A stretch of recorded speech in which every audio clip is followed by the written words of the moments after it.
যত ধরনের আম গাছ আমাদের কাছে থাকে এদের মধ্যে অন্যতম হলো বারোমাসি আম গাছগুলো। এই বারোমাসি আম গাছগুলো নভেম্বর মাসে এসে নানা ধরনের সমস্যার মধ্যে পড়ে। এর মধ্যে অন্যতম সমস্যা হলো বিভিন্ন ফাঙ্গাস ব্যাকটেরিয়ার আক্রমণ। এছাড়া গাছের কী খাবার কোন সময়ে কখন কত হারে দিতে হবে সেটা আমরা অনেক সময় জানতে না পারায় গাছের গ্রোথ স্থিমিত হয়ে যায়।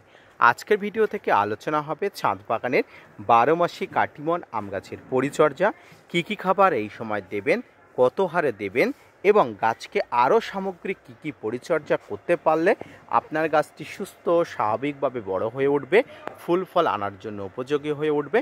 তো আসুন তাই নিয়ে থাকছে আজকের বিস্তারিত আলোচনা, না স্কিপ করে কন্টিনিউ করুন।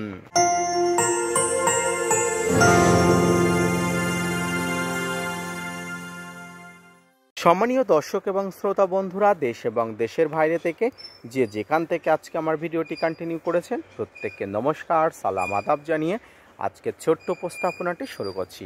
সামনে যে গাছটি দেখতে পাচ্ছেন এই গাছটি হলো আমার সেই বারোমাসি কাটিমন আমের গাছ।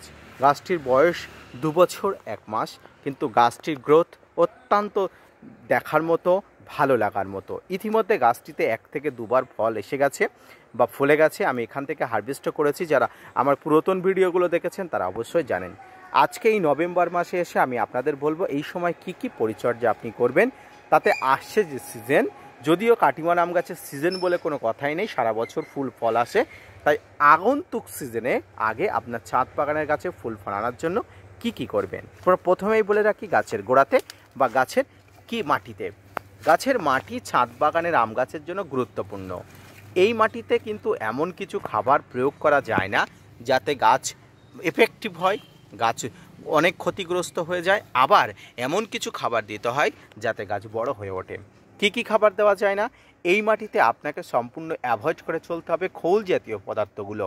খোল জাতীয় খাবার বাদ দিয়ে এবং বেশি বেশি কম্পোস্ট বাদ দিয়ে আপনাকে কিন্তু ফসফরাস এবং পটাশ ঘটিত খাবার এই নভেম্বর মাসে আপাতত প্রয়োগ করতে হবে।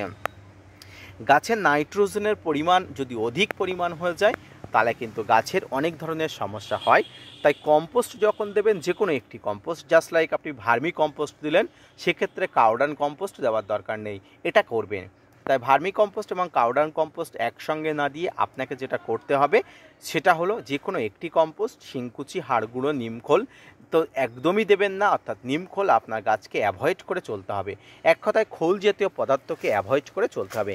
এই খাবারগুলো এই সময় গাছের গোড়াতে ইমিডিয়েটলি আজই যদি দিয়ে থাকেন আজই দিয়ে ফেলুন, আর যদি না দিয়ে থাকেন তাহলে আপনি দেরি করবেন না, আজকেরই আপনি খাবারটা প্রোভাইড করুন। তবে মনে রাখবেন অতিরিক্ত নাইট্রোজেন দেবেন না। গাছের গোড়াতে খাবার দেওয়ার ক্ষেত্রে আগে মাটি খুঁজিয়ে নেবেন, মাটিটা সরিয়ে নেবেন, তার নিচে খাবার দেবেন, তারপরে মাটিটা চাপা দিয়ে আবার কিন্তু জলের ছিটা দিয়ে দেবেন। এই পদ্ধতিকে চাপান সার দেওয়া পদ্ধতি বলা হয়। এই চাপান সার দেওয়ার পদ্ধতি দেওয়ার পরে ছাদ বাগানের আম গাছে নানা ধরনের পরিবর্তন দেখা যায়। এই খাবার খেয়ে ধীরে ধীরে গাছ বড় হয়, ম্যাচুরিটি হয় এবং সিজনে প্রচুর পরিমাণ ফুল আনে। এই সময় ছাদ বাগানের আম গাছের পাতাতে নানা ধরনের নোংরা ময়লার আস্তরণ জমতে থাকে। এই নোংরা ময়লার আস্তরণ যাতে জমে গাছের কোনো ক্ষতি না হতে পারে, এই ময়লার আস্তরণ জমে গাছের সালোক সংশ্লেষে ব্যাঘাত হতে পারে, তাই পরিষ্কার কলের জল প্রতিদিন ফোর্সলি গাছের পাতাতে ধুয়ে দেওয়া উচিত। গাছের পাতাতে যদি এই ধরনের ময়লা নোংরার আস্তরণ জমতে থাকে তাহলে কিন্তু অনেক বড় ক্ষতি হয়ে যায়। তাই এই ক্ষতির হাত থেকে বাঁচার জন্য, গাছের ফল ফুল সঠিকভাবে আনার জন্য এই সময় কাটিমন আম গাছগুলোতে যথাযথ হারে পরিচর্যা করতে হবে। এই সময় গাছের গোড়াতে আপনি যে মিশ্র খাবার দিচ্ছেন সেই মিশ্র খাবারের পরেও আপনাকে কিছু রাসায়নিক খাবার দিতে হবে। এর মধ্যে অন্যতম হলো এমওপি, এসওপি এবং এসএসপি। এমওপি সাধারণত গাছের গোড়াতে দেওয়া হয়, এটা হলো মিউরেটেড অফ পটাশ, যেটাতে আমরা লাল পটাশ বলি। এই এমওপি গাছের গোড়াতে জলে গুলে আপনি প্রয়োগ করবেন। গত 2 দিন আগে গাছের গোড়াতে দিয়েছি, দেখুন এখনও আভাগুলো দেখা যাচ্ছে। এবং এর সঙ্গে সঙ্গে এসওপি, যেটাকে 0050 বলা হয়, এই 0050 গাছের পাতার জন্য, অর্থাৎ এটি ওয়াটার সলেবল স্প্রে ফর্মে গাছে দেওয়া হয়। এটি গাছের রোগ প্রতিরোধী করে তোলে, গাছের ফুল ফল আনতে সক্ষম করে, গাছকে ভিতর থেকে কিন্তু স্ট্রং করে তোলে। এবং আর যে খাবারটির কথা বলছি এসএসপি, সিঙ্গেল সুপার ফসফেট। এই সিঙ্গেল সুপার ফসফেট খুবই অল্প পরিমাণ টবের মাটিতে দেবেন। অতিরিক্ত পরিমাণ টবের মাটিতে দিলে মাটি খসখসে হয়ে যাবে, এতে গাছের কিন্তু অনেক ধরনের শারীরিক অবস্থার অবনতি হতে পারে। তাই এই নভেম্বর মাসে আপনার ছাদ বাগানে থাকা কাটিমন আম গাছগুলোতে এইভাবে পরিচর্যা করার মাধ্যমে গাছকে প্রিপেয়ার করে তুলুন। এবার আসে গাছের বিভিন্ন রোগ বালাই ব্যাধির সমস্যা। এই সময় গাছে বিভিন্ন রোগ বালাই ব্যাধি, বিভিন্ন মাকড়, বিভিন্ন ধরনের সমস্যা থাকে। লাল মাকড়, সাদা মাকড়, দেখুন এই ধরনের মাকড়ের সমস্যা থাকে। এই মাকড়গুলো তাড়াতে আপনাকে কিন্তু যথাযথ ব্যবস্থাপনা গ্রহণ করতে হবে।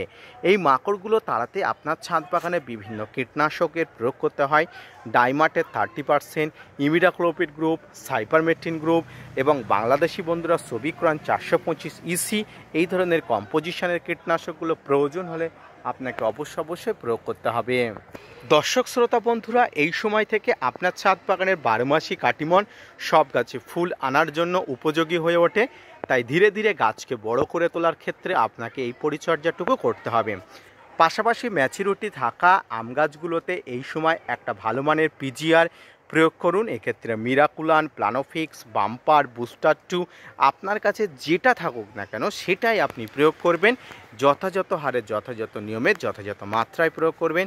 15 দিন অন্তর, 1 মাস অন্তর যাই প্রয়োগ করুন না কেন আপনার ছাদ বাগানের গাছগুলোতে আপনি প্রয়োগ করবেন এই সময় কিন্তু মিরাকুলান। এইভাবে ছাদ বাগানে কাটিমন আম গাছগুলোতে পরিচর্যা করুন, গাছগুলোকে খাবার দিন এবং গাছগুলোকে ফুল ফল আনার জন্য প্রিপেয়ার করে তুলুন। মনের ভুলেও এই সময় গাছগুলোতে কোনোভাবেই কাটাই ছাঁটাই বা প্রুন করবেন না। এই কাটাই ছাঁটাই বা প্রুন করলে ছাদ বাগানে গাছগুলোতে কিন্তু ফুল আসবেই না, কারণ আম গাছের ক্ষেত্রে পুরনো ডালে ফুল আসে। তাই সবসময় গাছের ডালকে পুরনো কিভাবে করা যায় সেটাই কিন্তু লক্ষ্য রাখবেন। এছাড়া গাছের এই সময় পাতা কুঁকড়ানোর সমস্যা হতে পারে।